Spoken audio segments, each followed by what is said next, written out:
드디어 한상재와 함께하는 인리뉴스가 방송됩니다.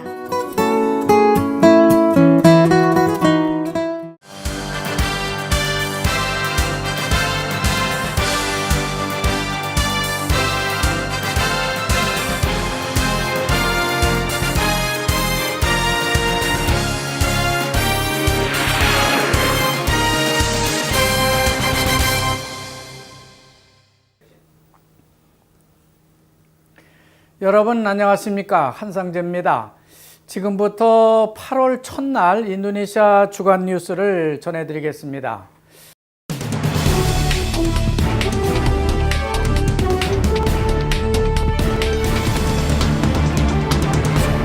지금 인도네시아는 건기에 해당되지만요, 거의 매일같이 자카르타 일대 위성도시를 중심으로 폭우가 내리고 있습니다. 특히 지난 25일 판데글랑군 짜리타 라부안 해변가 관광지 도로에 갯벌 진흙이 도로를 넘치고 교량이 끊어지는 등 피해가 이만저만이 아니라고 합니다. 거기만 그런 것은 아니고요, 버카시, 자카르타 슬라탄, 그리고 땅그랑 슬라탄도 마찬가지라고 합니다. 물론 이상 기후에다가 폭우가 문제긴 하지만 그게 근본적인 문제는 아닌 것 같고요. 그 지역을 흐르는 강바닥이 너무 높기 때문이란 지적이 신문에 쏟아지고 있습니다. 강둑 제방을 쌓은 지 너무 오래됐는데도 제방을 다시 준설하지는 않고 또 제방 무너진 곳도 많은 것이 문제인데 강바닥 준설을 하지 않고 그냥 방치하고 있다는 것이 문제라는 지적입니다. 최근 국제사회는 참 어수선한 것 같습니다. 특히 프랑스 니스 트럭 사건에 이어서 터키 쿠데타 진압 사건, 독일 도끼만행 및 신부 살해 사건 등 사건 발생 직후 즉각 IS에 소행할 것이라고 지목할 만한 끔찍한 사건들이 줄을 잇고 있기 때문입니다. 그렇지만 일본의 한 장애자 병원 살해 사건은 IS가 저지른 사건이라기보다는 정신질환적 살인사건에 가깝다고 보도하고 있습니다. 문제는 왜 이런 류의 사건들이 줄을 잇고 있느냐 하는 것입니다. 어쨌든 IS처럼 종교적인 신념 때문에 저지르는 만행들은 성당에서 신부까지 살해함으로써 종교적 갈등으로 비화할 조짐을 비치고 있습니다. 또 영국이 EU에서 탈퇴한다는 브렉시트에 이어서 남중국해 분쟁이 최고조로 치닫고 있고 우리나라는 사드 배치 문제로 인해서 내용에 휩싸여 있습니다. 국제유가는 미국이 셰일가스를 경제적으로 생산하고 있기 때문에 반토막이 난 지 오래됐습니다. 더 오를 기미도 보이지 않고 있죠. 그런 가운데 미국 대통령 후보들은 치열한 선거전을 치르고 있습니다. 인도네시아 신문들도 연일 클린턴과 트럼프의 선거 유세와 그 자녀들의 경쟁적인 발언들을 소개하느라 바쁘게 움직이고 있습니다. 이제 우리는 2016년 절반을 보내고 8월에 접어들고 있습니다. 언제나 우리나라 사람들은 8월이 되면 광복절을 기억하게 되는데요. 인도네시아 사람들도 독립기념일을 기억하게 됩니다. 인도네시아 사람들의 독립기념일이 8월 17일이기 때문에 8월은 양국 국민 모두 독립의 달이 되고 있는 겁니다. 그러나 인도네시아 사람들은 우리나라 사람들과 좀 다르게요, 다양한 크기의 메라프티 국기를 관공서라든지 빌딩 외벽에다 장식을 하거나 차에 달고 다니기도 합니다. 국기만 다는 것은 아니고요, 마을 입구마다 독립기념탑을 세우기도 하고 또 삐낭나무 타기 혹은 노래자랑 같은 장기자랑 마당을 열어서 독립기념일 축제 분위기를 제대로 연출하기도 합니다. 이런 점이 우리나라와는 참 다르다고 할 수 있겠습니다. 그러면 본격적으로 지난주 뉴스를 좀 더 자세히 살펴보는 시간을 갖겠습니다. 마침내 조코이 대통령 정부는 2차 부분 개각을 단행했습니다. 이미 2016년 초부터 판당이 조코이 대통령 정부에 다가섰을 때부터 곧 개각을 해야 할 것이란 소문이 인도네시아 정치권에 널리 나돌긴 했는데 정작 조코이 대통령은 2차 개각을 단행하지 못하고 질질 끌어왔던 게 사실입니다. 그것은 조코이 대통령이 속한 투쟁민주당의 정치적 당론이 어디에 있는지를 명확히 가늠할 수 없었기 때문으로 해석되고 있습니다. 물론 대통령은 개각을 빨리 단행하고 싶었을 것입니다. 그렇지만 투쟁민주당으로서는 판이라고 하는 국가수권당이 대통령에게 바짝 다가서는 것보다 골가르당의 향배에 더 많은 관심을 갖고 있었기 때문일 것입니다. 바크리파와 아궁락서노파로 분열되어서 당내 파벌 싸움을 하는 골가르당의 향배에 더 큰 관심을 가질 수밖에 없었다는 겁니다. 우여곡절을 겪기는 했지만은 일단 골가르당은 다시 봉합하는 절차를 거치고 통합된 당의 모습으로 다시 출발하기 시작했습니다. 그렇게 억지로 통합을 하는 모습을 보여줬던 골가르당은 조코이 정부와 즉각 손을 잡겠다고 선언하고 나왔습니다. 아궁락서노파의 주장에 따라 바크리파가 손을 든 꼴이 된 것이죠. 그렇게 됨으로써 조코이 대통령 정부는 거대 여당 그룹으로 다시 태어날 수 있게 됐습니다. 골가르가 여당으로 붙어버리게 되니까 그린드라당의 브라보는 외로운 야당에 홀로 남게 됐습니다. 그렇게 기세에 등등하던 메라뿌띠 연정 그룹이 와해되고 야당은 뿔뿔이 흩어져서 여당으로 다 가버리고 만 것입니다. 이제 거의 모든 야당은 조코이 대통령과 투쟁민주당의 손을 내밀고 있기 때문에 중간 2차 개각으로 장관 자리 하나씩은 적당히 각 당의 선물로 나눠줘야 하는 미묘한 문제가 남게 됐습니다.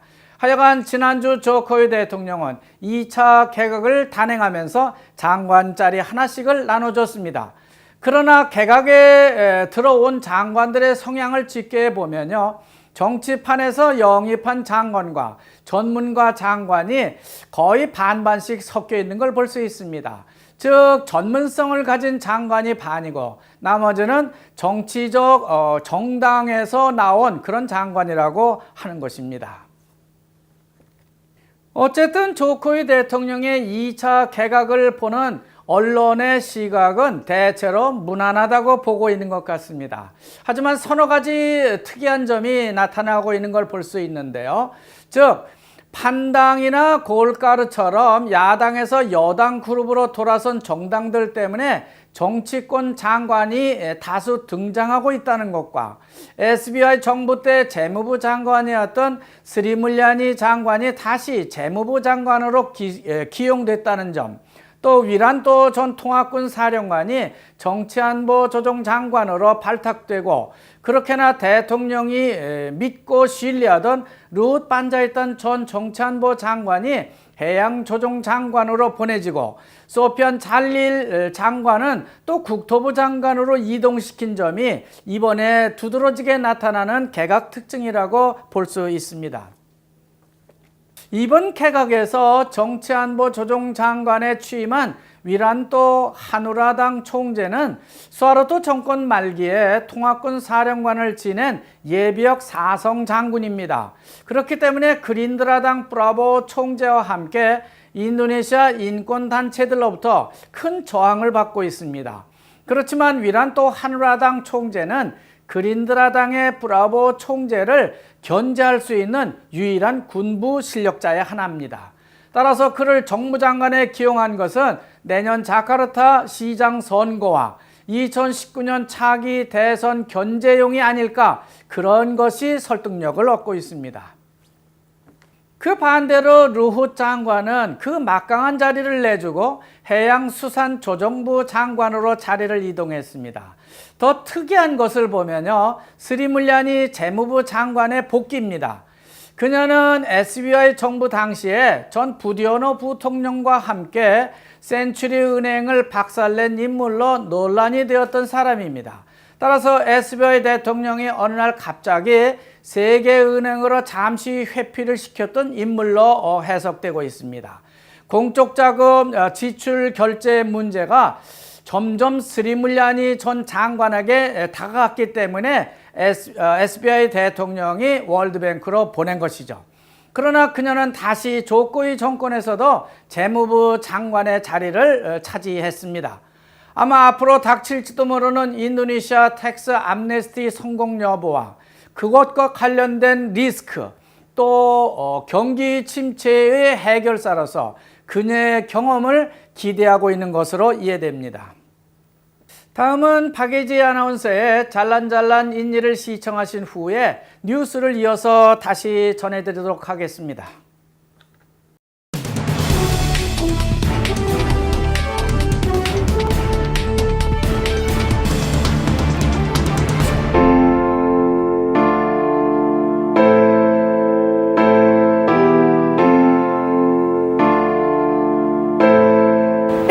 안녕하세요. 잘란잘란 이니의 박예지입니다. 한 주도 잘 보내셨나요? 네, 오늘 제가 나와 있는 이곳은요, 찔란닥 타운스퀘어 찌토스에 있습니다. 예, 찌토스는요, 식당이 정말 많기로 유명한 곳인데요. 제가 오늘 나와 있는 이곳은요, 바로 스테이크 전문점 홀리카우라는 곳입니다. 저렴하면서도 퀄리티가 떨어지지 않는다고 하는데요. 어디 맛은 어떨지 한번 먹어보러 갈게요. 잘란잘란! 자카르타 찔란닥 타운스퀘어에 위치한 스테이크 전문점 홀리카우. 점심부터 고기가 그리워서 찾아온 손님들로 가게가 분주한데요. 이곳에선 부담스럽지 않은 가격에 맛있는 고기로 한 끼 식사를 해결할 수 있다고 합니다. 깔끔하고 정갈한 인테리어 보이시나요? 주방을 개방하는 오픈 키친 스타일까지 접내 폐쇄감을 없앤 것은 물론 재료의 신선함과 조리 장면을 공개함으로써 음식에 대한 신뢰도를 높이고 있습니다.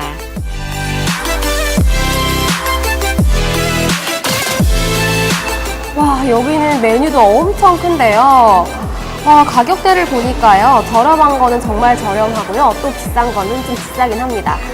여기 보시면 프리미엄 셀렉션도 있고요, 또 새로 나온 셀렉션, 그 다음에 앙구스 비프, 미국산 앙구스 비프, 그 다음에 호주산 소고기도 있고, 사이드 디쉬, 그 다음에 소스도 걸릴 수 있고, 애기들 음식 키즈 메뉴도 있고, 또 월요일이랑 화요일에만 먹는 메뉴도 있다고 합니다. 와, 진짜 많은데요. 대체 여기서 어떻게 고를지 머리가 아픕니다. 열심히 한번 골라볼게요.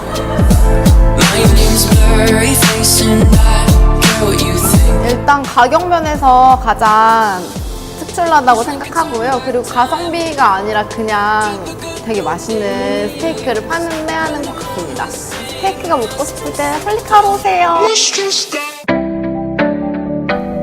인도네시아 전역에 무려 17개의 지점을 갖고 있는 홀리카우는 음식뿐만이 아니라 매장 관리도 철저히 신경 쓰고 있는데요.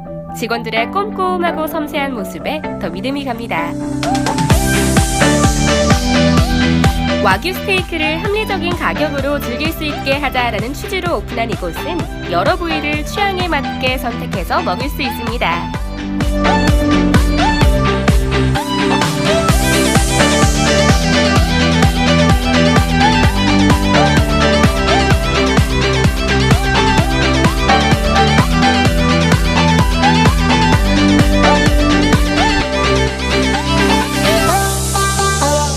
네, 여러분, 제 옆에 계신 이분은요, 바로 이 홀리카우의 사장님, 셰프 아핏님의 와이프라고 하시는데요. 오늘 귀한 시간 내주셔서 저 만나러 왔습니다. 네, 이 식당에 대해서 궁금증이 정말 많아가지고요, 우리 함께 대화 나눠보도록 하겠습니다. Hi. Hi, how do you say hi in Korean? 안녕하세요. And I heard that it's quite popular franchise steak restaurant in Indonesia. Well, actually, 홀리카우 Steakhouse by Chef Avet is not franchise, so we manage all the 17 camps by ourselves. Oh, It's not okay. franchise yet. Oh, I see. So you must have like a lot of staff too. Yes. Up until now, the 홀리카우 group has like 500 staff. Yeah. 500 staff? Yeah. Wow, okay. 500 staff. Oh, and I noticed that they're really well organized and, for example, Thank they're you. wearing hate. Yes, yes. yes. So can you like briefly tell us about how do you manage your staff and rules, principles? Yeah.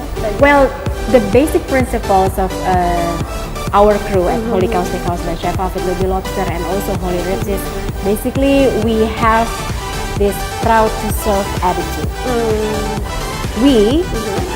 We were the first one that sells Wagyu steak at a very affordable price. We don't say cheap, we say affordable because Yeah, back yeah. then before Holy Cow, the only place where you can have Wagyu steak is at the fancy restaurant or at the hotel with the price range more than 600,000 rupiah per plate. But when we opened Holy Cow, the first time we sell Wagyu sirloin was at the price of 90,000 rupiah. Yeah, I know. I saw a quote that says Wagyu for everyone, right? Exactly, Wagyu for everyone Yeah, yeah, because yeah, yeah. you don't have to pay that much money to enjoy Wagyu, and Holy Cow made it happen. Can you tell me about the favorite menus here?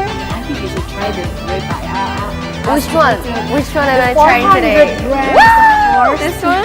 Yes. Wow. I'm Are you looking hungry forward- already? Yes. I think I have to eat now.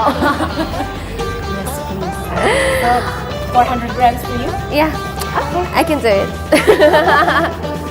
Okay. Thank you so much You're for very today. welcome. You're very And welcome.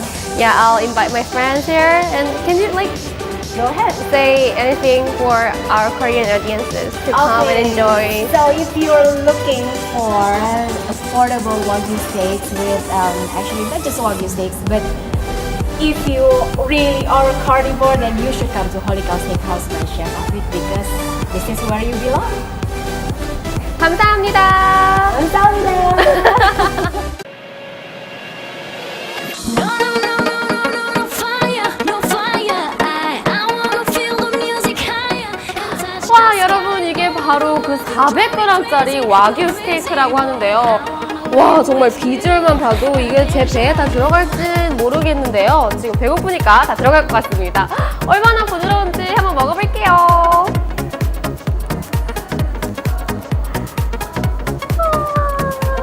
와, 이렇게 고기가 두꺼운데도 불구하고 이렇게 잘 썰려요. 미디엄 웰던으로 구운 고기인데요. 안에 한번 볼까요? 정말 적당하게 익어있죠. 맛은 어떨지.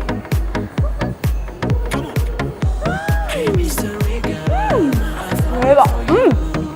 한 입 씹을 때마다 육즙이 터져요, 안에서. 와, 대박인데요? 진짜 맛있다. 제가 사실 육류 스타일이 아니거든요. 근데 와, 여기 자주 올 것 같은데요? 너무 맛있다. music higher and touch the sky. Don't love you, drive me crazy. You're crazy. I wanna be 사이드로는 옥수수, 그리고 인도네시아에서 많이 보이는 야채죠. 바로 분치스인데요. 그냥 콩의 일종이에요. 긴 콩이라고 부르면 될 것 같은데 이렇게 마늘 소스에 이렇게 버무려져 있어가지고 느끼함을 좀 잡아줄 것 같네요. 먹어볼게요.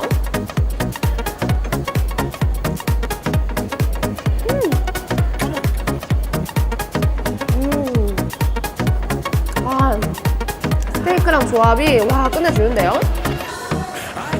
사이드로는 감자튀김도 먹어볼게요. 와, 정말 혼자서 먹긴 아까운 맛이었는데요. 와, 제가 자카르타에서 먹어본 스테이크 중에 단연 손에 꼽는 집인데요. 여러분 가끔 고기 땡길 때 있잖아요. 칼질하고 싶을 때요. 이 홀리카우에 오셔서 고기 한번 드셔보세요. 정말 가성 대비 맛이 아주 그냥 짱입니다. 네, 그럼 저는 다음 주에 더 좋은 정보 갖고 찾아오도록 하겠습니다. 감사합니다. 잘란잘란.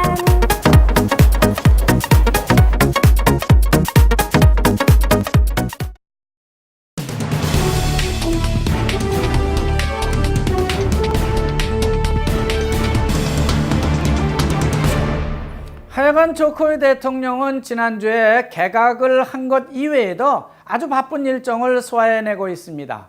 특히 그는 국세청장과 함께 텍스 암네스티법을 만들게 된 취지를 국민들에게 자세히 설명하느라 더 바쁘게 움직이고 있는 것 같습니다. 이런 조세 사면 조치법의 입법 취지가 뭔지, 왜 이렇게까지 해야 하는지, 또 정부를 믿고 해외 도피 자금을 인도네시아로 가져와 달라는 자세한 설명을 하고 있는 겁니다. 이미 정부는 언론을 통해서 많은 해외 자금이 인도네시아로 돌아왔다고 발표하고는 있는데요. 그걸 믿는 사람은 많지 않은 것 같습니다. 내년 3월까지 기간을 준 것이니까 아직도 시간은 많이 남아있는 게 사실인데 너무 대통령이 서두른다는 느낌을 주고 있다고 하는 겁니다. 이번에 발표한 텍스 암네스티 법이 정말 인도네시아 국민 개개인이나 기업들에게 유리한 조세 사면 조치법이라고 한다면은 지금 발표된 자금보다 더 많은 자금이 아무 말 없이 속속 인도네시아로 돌아올 것이 기대됩니다. 그렇지만 만약 그게 아니고 뭔가 사법적으로 완전치 못하고 불완전한 법이라고 한다면은 그 조세 사면법 조치는 오히려 더 큰 재정 적자를 부추길 수 있는 그런 악재로 작용할 수도 있다고 하는 겁니다. 그런 의미에서 특히 콤파스 신문 사설은 싱가포르로 나가 있는 자금의 향방을 잘 지켜볼 필요가 있다고 논설하고 있습니다. 중요한 지적을 하고 있는 것입니다. 아무래도 텍스 암네스티 법의 시행에 관한 뉴스는 좀 더 설명을 드리고 넘어가야 할 것 같습니다. 그것은 우리 교민들과도 이 텍스 암네스티 법이 직접적인 관계가 있기 때문입니다. 텍스 암네스티 법의 주요 골자는 일단 해외로 빼돌렸던 자금이나 국내라고 하더라도 세금을 안 내고 은닉한 부동산이나 동산 자산이 있다면은 그것을 신고하라는 법의 하나입니다. 그렇다면 최소한의 세금만 부과하고 용서를 해주겠다고 하는 것이죠. 물론 내년 3월까지로 한시적 기간을 정하고는 있는데 3개월 내에 신고를 빨리 하면은 자금의 2%를 적용해주고 그냥 해외로 그런 자금을 그냥 놔두고 신고만 할 경우에는 4%를 적용하겠다고 하는 겁니다. 또 금년 말까지 신고를 좀 늦게 하면은 3 내지 6%, 3에서 6%를 해주고요. 내년 3월 말 안에 신고를 마지막에 하게 되면은 5%와 10%를 각각 차등적으로 세율을 정하고 있는 겁니다. 빨리 신고할수록 세금이 낮으니까 빨리 그 돈을 가져오라고 하는 것이죠. 지금 현재 인도네시아 정부가 파악하고 있는 자료를 보면요. 인도네시아 사람들이 다른 나라로 자금을 보내놓고 있는 사람의 수는 6,500명 정도가 넘는다고 합니다. 이들이 해외에 놔두고 있는 자금 규모를 봐도요. 13,300조 루피아에 달한다고 하는데 지금 현재 신고된 금액은 4,000조 루피아에 불과하다고 하는 겁니다. 그렇지만 정부는 적어도 1,000조 루피아 정도는 국내로 돌아올 것이라고 이렇게 낙관하고 있습니다. 그렇다면 165조 루피아의 세수가 당장 더 늘어나게 되는 것인데요. 이것을 국내 인프라 확충 사업이나 국가 예산 부족 분야에 투입해서 국가 경쟁력을 크게 높이겠다고 하는 것입니다. 하지만 부정적인 측면도 존재하고 있는 것이 사실입니다. 정부의 배려를 믿지 못하고 있다고 하는 것이죠. 그런 징후는 여러 곳에서 탐지되고 있습니다. 가령 정부가 정한 기간 안에 해외 은닉 자금을 국내로 들여오지 않았을 경우에 그럼 어떻게 할 것이겠냐 하는 구체적인 발표가 없다고 하는 점입니다.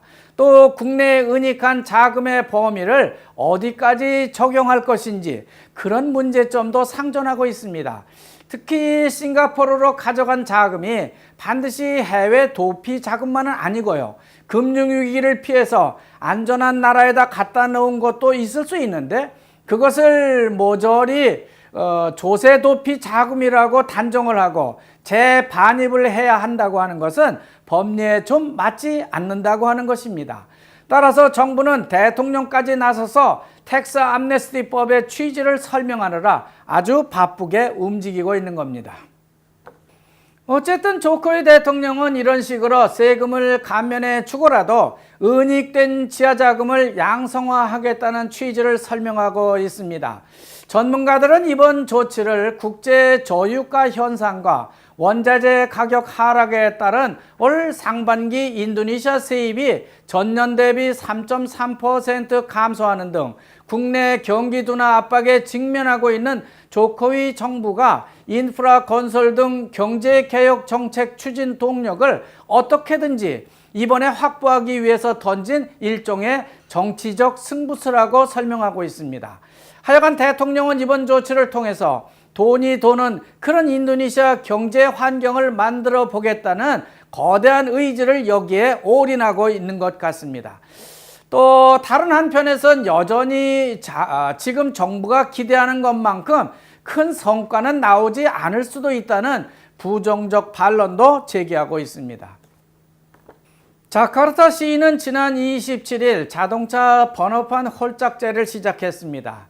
물론 3-in-1 구역에 한해서 출퇴근 시간만 적용하고 있는데요. 뭔가 부족한 것 같은 그런 기분이 듭니다.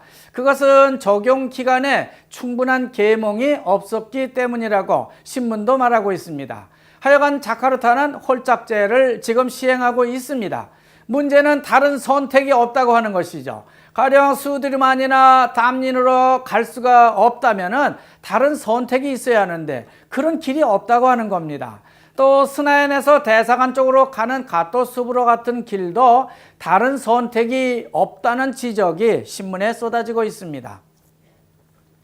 다음은 코리아 슬라탄 두궁 프로젝트 LRT 신문 기사 내용입니다. 부제를 보면요, 2018년 아세안 게임 전까지 초기 단계를 마칠 것이라고 되어 있습니다. 이 신문기사 제목만 보게 되면 한국이 경전철 프로젝트를 지원한다고 하는 것 같은데 뭘 지원하겠다고 하는 것인지 좀 불분명합니다. 저는 한국이 자카르타 경전철 공사를 하는 것으로 그렇게 확정된 줄 알았습니다. 그런데 자세히 읽어보니 글라파 가딩에서요, 벨로드럼이라고 하는 그런 구간을 경전철 공사 초기 단계에서 한국이 나서서 반투를 하기로 했다는 그런 내용입니다. 이미 지난 6월 22일 오는 10월 착공이라고 한 것 같은데 이건 또 무슨 말인지 이해할 수가 없습니다.